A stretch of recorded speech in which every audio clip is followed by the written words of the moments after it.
pagi dan selamat sejahtera diucapkan kepada pensyarah kita yang dihormati, Encik Abdul Latif dan rakan sekelas. Nama saya Nora Guan dan pada hari ini, kumpulan saya akan membentangkan hasil kajian dan poster kami. Terdapat pelbagai isu globalisasi yang perlu diatasi dan COVID-19 merupakan suatu topik yang menggerikan pada masa kini. Kami telah menjalankan kajian tentang kesan pandemik COVID-19 terhadap kehidupan sosial pelajar. Sebelum kami mengkongsikan penemuan kami, apakah itu COVID-19? Sejak tahun 2019, COVID-19 telah menjadi berita utama kerana ia telah merebak ke seluruh dunia dan menyebabkan satu dunia menghadapi kelemut.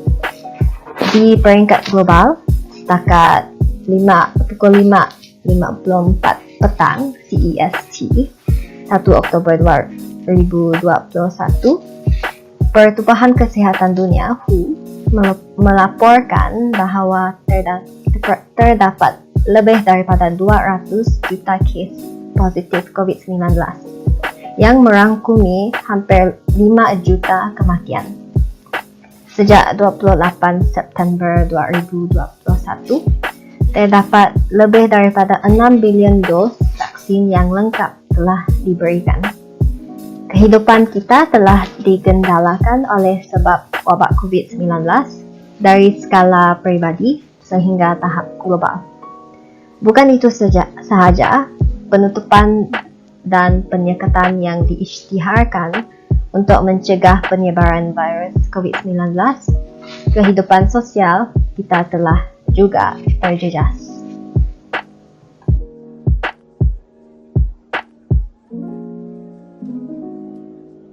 Selamat sejahtera. Saya Deepen dan saya akan meneruskan pembentangan kita pada pagi ini.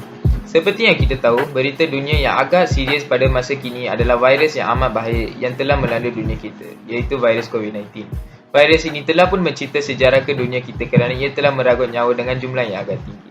Walau bagaimanapun, virus COVID-19 bukan sahaja virus yang telah melanda dunia kita. Merujuk kajian, terdapat juga beberapa virus yang melanda dunia kita. Antaranya ialah virus maut hitam, iaitu Black Death. Virus ini telah meragut nyawa manusia dengan jumlah sebanyak 200 juta orang pada tahun 1346 sehingga 1353 di Eropah.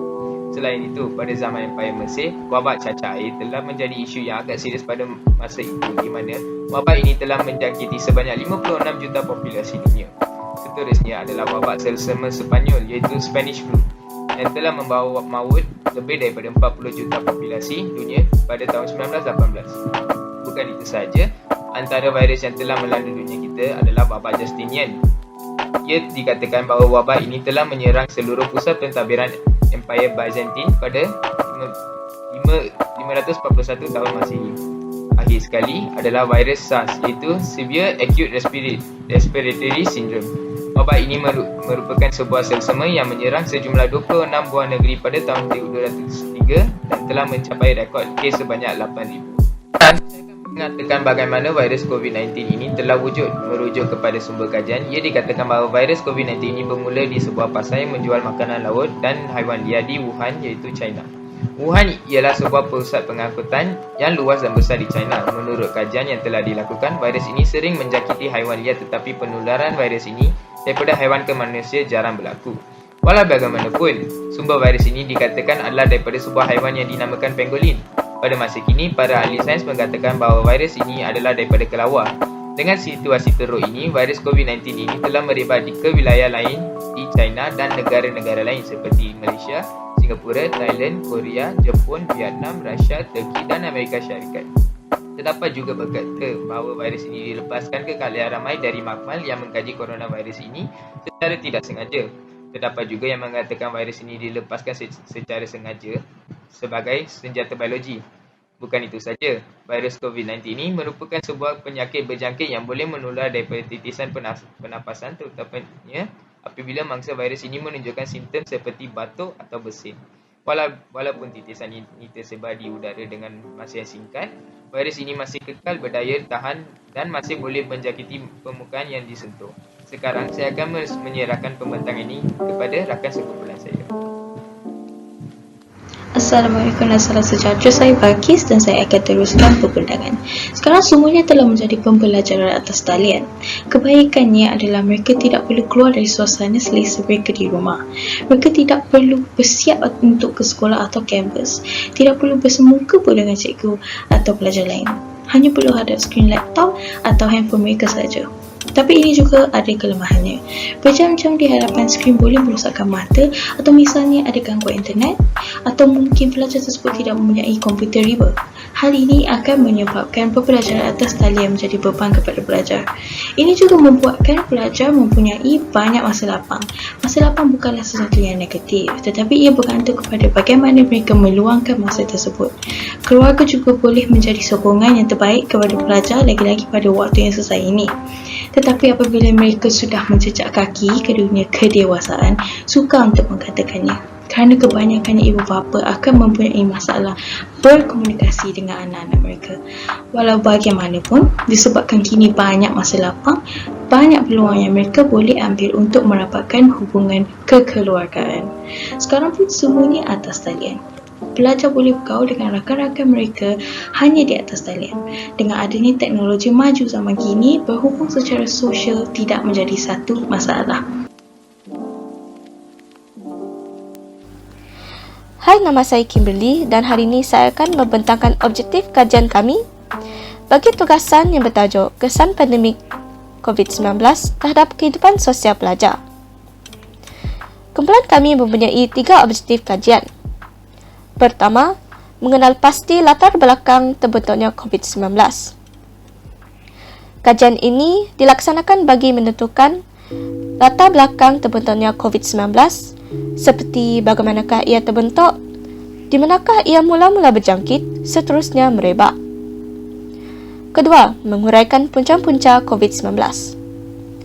Menurut sumber kajian organisasi WHO, iaitu World Health Organization, ia dikatakan bahawa COVID-19 ini berpunca daripada sejenis virus, iaitu virus SARS-CoV-2.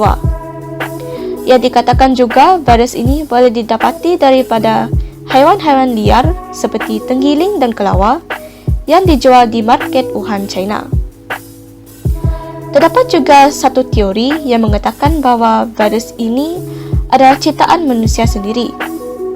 Tetapi saya ingin menasihati kalian bahawa ini hanyalah teori dan bukanlah fakta. Objektif kajian ketiga, menghujakan kesan COVID-19 terhadap kehidupan sosial pelajar. Salah daripada satu contoh yang pasti kita setuju, iaitu halangan bagi pelajar untuk bergaul dengan rakan-rakan yang lain secara terbuka. Hal ini dikatakan demikian kerana setiap rakyat dinasihatkan untuk tinggal di rumah saja bagi menghalang penyebaran COVID-19. Ini sahaja daripada saya. Sekian, terima kasih. Nama saya Chan Colin. Untuk memperoleh maklumat yang diperlukan dalam kajian ini, kami telah menjalankan satu kajian tinjauan dengan mengagihkan borang soal selidik kepada pelajar-pelajar. Sampel yang digunakan dalam kajian ini adalah 50 orang pelajar yang terjejas wabak pandemik COVID-19 yang dipilih menggunakan cara sampel mudah. Seterusnya, instrumen yang digunakan dalam kajian ini adalah perkhidmatan Google Forms. Selain itu, borang soal selidik kita dibahagikan kepada 2 bahagian. Bahagian pertama adalah untuk mengetahui demografi responden dan bahagian kedua pula menanyakan kesan-kesan yang diakibat oleh pandemik COVID-19. Untuk menganalisis data berbentuk skala Likert yang diperolehi ini, kaedah statistik deskriptif telah digunakan.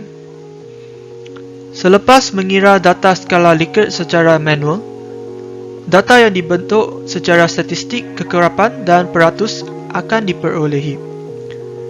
Kemudian, data ini akan dipersembahkan dalam bentuk jadual dan graf bar. Selamat sejahtera, nama saya Pena. Saya akan cakap tentang dapatan kajian. Kami boleh lihat dalam data yang kami kumpulan ini, di dalam adalah terdapat 64 responden, iaitu majoriti responden berumur 19 tahun ke atas. Selain itu, saya akan cakap tentang kesukaran berjumpa dengan rakan-rakan secara fizikal. Majoriti responden merasakan COVID-19 membuat mereka takut untuk keluar berjumpa rakan-rakan secara fizikal. Bilangan responden yang minoriti menjawab mereka tidak takut untuk keluar berjumpa dengan rakan-rakan mereka. Selain itu, dalam kesukaran membuatkan kenalan baru responden ini, majoriti responden berasa sederhana terhadap kesukaran untuk membuat kenal baru semasa pandemik ini. Banyak pelajar yang bersetujuan akan kesukaran ini. Oleh itu, dalam responden ini, majoriti responden juga merasakan suka untuk bekerja sama dengan pelajar lain. Minoriti merasakan semangat bekerja sama mereka tidak terjejas oleh COVID-19. Salam sejahtera, saya Diang. Dalam carta tersebut, kami bertanya sama ada mereka berasa takut untuk keluar dan bertemu dengan rakan-rakan dan kebanyakan mereka juga merasakan COVID-19 telah menyebabkan mereka teragak-agak untuk keluar dan bertemu rakan-rakan mereka. Kerana sekatan yang dikenai oleh kerajaan seperti PKP, tidak menggalakkan orang ramai meninggalkan rumah mereka. Seterusnya, kami bertanya kepada mereka jika mereka merasakan kehidupan sosial mereka terjejas, dan majoriti bersetuju kepada kenyataannya. Mereka telah pilih 4 dalam skala 1 hingga 5, dan kumpulan yang tidak bersetuju ialah minoriti. Selain itu, kami bertanya sama ada mereka berasa bimbang tentang varian Delta COVID-19, dan sebanyak 45% berasa sangat bimbang akan varian terbaru ini. Bukan itu sahaja, platform dalam talian adalah satu-satunya cara untuk orang ramai berkomunikasi. Kami bertanya kepada mereka sama ada mereka merasakan bahawa ia cukup untuk keperluan sosial mereka, dan hasilnya berpecah kerana majoriti mereka merasakan ia tidak mencukupi. Tetapi 45% responden merasakan bahawa ia cukup. Akhirnya, kami bertanya kepada mereka bagaimana biasanya mereka menggunakan media sosial, dan majoriti mereka menggunakan media sosial dalam kehidupan seharian mereka. Kontras ini sangat jelas dengan minoriti yang tidak kerap menggunakan media sosial. Salam sejahtera kepada cikgu dan semua pelajar. Nama saya Minshan dan saya akan menyampaikan bahagian perbincangan laporan kami. Berdasarkan dapatan kajian kami, kebanyakan responden adalah pelajar daripada institusi pengajian tinggi. Jadi, saya akan menentangkan bagaimana pandemik COVID-19 memberi impak ataupun kesan terhadap kehidupan sosial pelajar. Kini, semua orang mestilah menjalankan kehidupan seharian mereka mengikuti norma baharu seperti kekurangan sentuhan fizikal, penjarakan sosial dan sentiasa memakai penutup muka. Bukan sahaja, banyak pekerjaan dan juga aktiviti pembelajaran terpaksa dijalankan dengan alam maya di rumah mereka tanpa interaksi dengan dunia luar kecuali tugasan yang perlu sahaja. Oleh itu, dari salah satu soalan tinjauan kami yang tanyakan adakah anda berasa bimbang terhadap varian Delta COVID-19, sebanyak 42 responden telah meluahkan kebimbangan mereka terhadap potensi tentang mutasi virus corona ini. Kalau begitu, ini juga menentukan jika semua jenis pembelajaran terus dilanjutkan secara alam maya, pelajar-pelajar akan menghadapi berbagai cabaran yang akan dibincangkan seterusnya oleh kumpulan ahli saya, Ahmad. Assalamualaikum dan salam sejahtera. Nama saya Muhammad Akmal Hilman dan saya akan menyambung dalam perbincangan ini. Pertama sekali adalah pelajar-pelajar sukar berkomunikasi dan berinteraksi dengan pensyarah mereka dan juga pelajar-pelajar lain sebab perbualan masing-masing tidak dapat ditafsirkan secara tepat melalui internet. Oleh itu, penyampaian pembelajaran tidak lagi berkesan dan menyusahkan memahami ramai pelajar tentang subjek ataupun topik tersebut. Tanpa hubungan internet yang memadai, para pelajar tidak dapat berinteraksi dengan kawan-kawan mereka dengan lebih senang dan efektif. Dengan itu, ia mampu menyebabkan penyalahan komunikasi antara satu sama lain. Aktiviti fizikal seperti sesi praktikal di makmal juga tidak dapat dilakukan untuk melatihkan teknik dan ilmu belajar dari kelas fizikal. Pembelajaran subjek ini mungkin kurang efektifnya jika belajar dari rumah. Seterusnya, di mana kebanyakan kelas alam maya ini dilakukan di dalam rumah, di mana kesemua ahli keluarga berada, ramai pelajar terpaksa menolong untuk menjaga adik-adik yang kecil dan membuat kerja rumah di tempat tinggal mereka sementara mempunyai kelas di alam maya. Ini menyebabkan mereka untuk sukar mengadakan luangan masa dan tumpuan yang penuh untuk belajar dari rumah. Selanjutnya, berbanding dengan interaksi secara fizikal, kebanyakan pelajar terasa sungguh susah untuk membuat kenalan baru melalui dunia alam maya. Ia juga amat penting untuk pelajar membuat kenalan baru dengan rekan sekelas ataupun rakan sebilik supaya menempuhi kehidupan di universiti selama 3 atau 4 tahun dengan lebih senang. Adakah platform alam maya cukup untuk keperluan bersosial anda? Berapa kerap anda menggunakan media sosial adalah soalan yang kita tanya kepada responden. Kita dapati dari responden bahawa platform alam maya tidak mencukupi kerana interaksi fizikal adalah lebih efektif untuk mempunyai hubungan yang lebih bermakna. Kekerapan menggunakan sosial media mendadak lebih tinggi dalam seharian bagi responden kerana ia adalah platform untuk berinteraksi sesama rakan, untuk membuat kenalan baru dan juga mendapatkan berita, pandangan dan cadangan baru tentang dunia luar. Dari aspek fizikal, mental dan emosi pula, ia memberi impak yang drastik dari kesihatan fizikal. Zon untuk aktiviti senam terhad kerana anda perlu berada di rumah sepanjang masa dan tidak dibenarkan untuk keluar rumah untuk melakukan aktiviti-aktiviti yang lain. Kekurangan pergerakan fizikal dan interaksi sosial juga mempengaruhi kesihatan mental dan emosi. Pelajar kebanyakan hadapi perasaan gelisah akan pembelajaran maupun masa depan. Tanpa pertolongan profesional ataupun sokongan dari kawan dan keluarga di sekeliling, ia akan sampai tahap di mana pelajar tidak dapat mengawal emosi tersebut. Selamat sejahtera kepada cikgu. Nama saya Yap Yuen Hao. Saya akan meneruskan pembentangan dengan kesimpulan. COVID-19 merupakan virus yang tersebar ke seluruh dunia memulai 2019. Wabak ini telah mengambil nyawa sebanyak 4 juta yang berharga.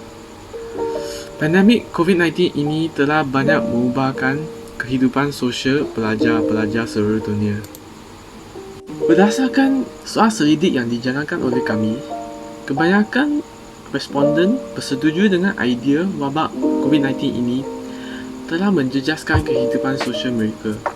Hal ini dikatakan demikian kerana pelajar-pelajar tidak dapat menghadiri kelas secara fizikal tetapi terpaksa menghadiri kelas secara atas talian. Ini akibatkan mereka tidak dapat bersosial dengan kawan-kawan atau orang lain. Akhirnya, pelajar haruslah menunggu beberapa bulan lagi untuk memastikan kehidupan mereka dapat kembali kepada sebelum wabak ini. Mereka haruslah mengambil vaksin sebanyak 2 dos untuklah memastikan kehidupan dapat kembali kepada yang sebelumnya. Terima kasih. Itulah sahaja untuk pemenangan kumpulan kami. Saya berharap bahawa anda semua berada dalam keadaan yang baik dan sehat sejahtera semasa pandemik COVID-19 ini. Sekian, terima kasih.